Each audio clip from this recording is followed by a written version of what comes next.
अस्सलाम वालेकुम friends, welcome to my channel अलबुर्राक। फ्रेंड्स, आज आपके लिए एक गुड न्यूज़ लेके आया हूँ यूके की तरफ से।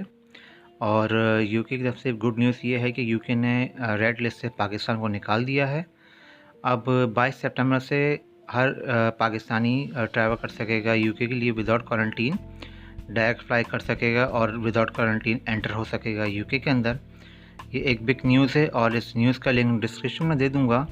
और इस न्यूज़ में आप देख सकते हैं कि इसमें लिखा हुआ है कि ये 22 सितंबर से अलाउ हो गया है। यूके ने विदाउट क्वारंटीन पाकिस्तानी को रेड लिस्ट से निकाल दिया है।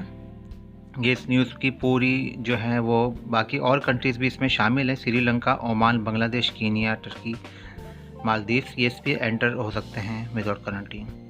अगर मेरी न्यूज़ आपको अच्छी लगी है, ये अपडेट अच्छी लगी, तो मेरे चैनल को ज़रूर सब्सक्राइब करें, लाइक शेयर करें।